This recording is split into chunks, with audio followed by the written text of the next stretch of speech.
जय राधे श्याम। अक्षय तृतीया के दिन बांके बिहारी जी लाल को और वृंदावन के सभी ठाकुर जियों को चंदन का लेप धराया जाता है। ये तो आप सब लोग जानते हैं, पर इसके पीछे का कारण क्या है और किसने ये परंपरा शुरू करी, क्या आप ये जानते हैं? कमेंट करके जरूर बताइएगा। नहीं जानते? चलिए मैं बताती हूँ। हमारे श्री वैष्णव गौड़ीय वैष्णव संप्रदाय के परम वैष्णव संत हुए श्री माधवेंद्र पुरी पाद जी, जिन्होंने श्री गोवर्धन नाथ जी को प्रकट किया था। श्री गोवर्धन नाथ जी ने स्वप्न में आज्ञा करी थी श्रीपाद को कि मैं इस स्थान पर हूँ, आप इस जगह को खोदिए और मुझे यहाँ से बाहर निकालिए। जब श्रीपाद ने गोवर्धन नाथ जी को बाहर निकाला, उसके बाद गोवर्धन नाथ जी ने फिर से स्वप्न में आज्ञा करी कि मैं इतने समय से भूमि के अंदर था, जिस कारण मेरा शरीर तप रहा है, मुझे बहुत ताप हो रहा है, मुझे बहुत गर्मी लग रही है। आप शीघ्र श्री जगन्नाथपुरी जी जाइए और वहां से ढेर सारा चंदन लेकर आइए और उसे घिसकर मेरे शरीर पर लगाइए, तब जाकर मेरे शरीर का ताप कम होगा। माधवेंद्र पुरी पाद जी ने हमारे गोवर्धन नाथ जी की आज्ञा मानी और श्री जगन्नाथपुरी जी के लिए प्रस्थान किया। क्योंकि पहले पैदल यात्रा ही हुआ करती थी तो समय लगता है।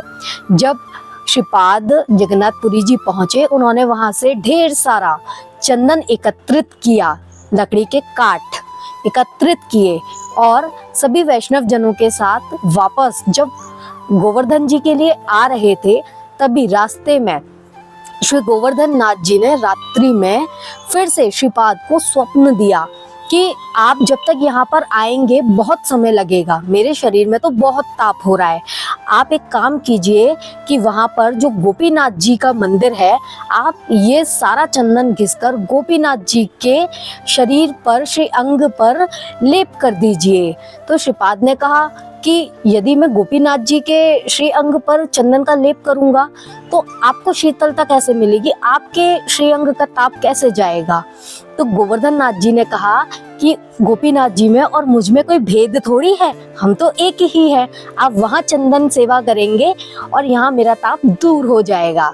श्रीपाद ने सभी वैष्णव जनों को गोवर्धन नाथ जी की आज्ञा बताई। सभी वैष्णव जन ढेरों मन चंदन घिसने बैठ गए और जब घिस के चंदन तैयार हो गया तो सारा का सारा चंदन लेप कर दिया हमारे श्री गोपीनाथ जी के श्री अंग पर।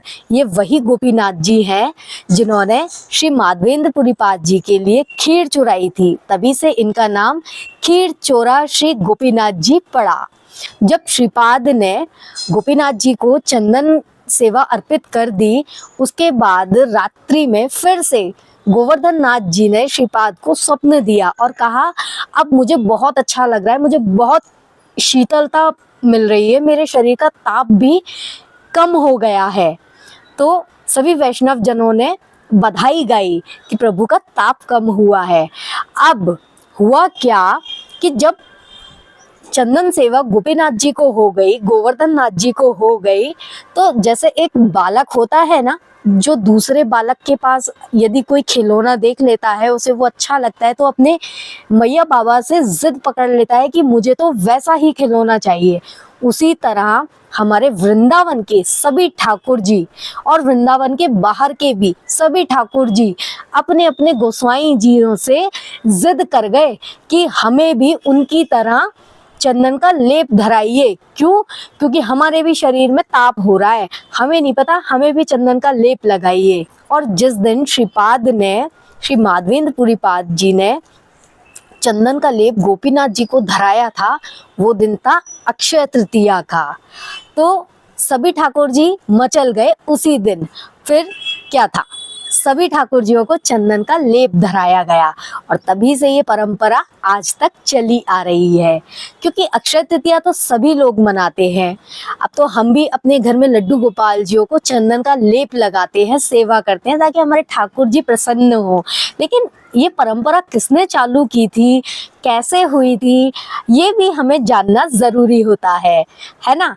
तभी तो हमारे ठाकुर जी प्रसन्न होंगे जब हम उनके भक्तों का चरित्र सुनेंगे। ये प्रसंग आपको कैसा लगा कमेंट करके जरूर बताइएगा और इस इम्पोर्टेंट इंफॉर्मेशन को और भी लोगों के साथ शेयर कीजिएगा ताकि उन्हें भी तो पता चले कि हम अक्षय तृतीया पर ठाकुर जी को चंदन का लेप लगाते क्यों हैं और किसने शुरू करी ये परंपरा।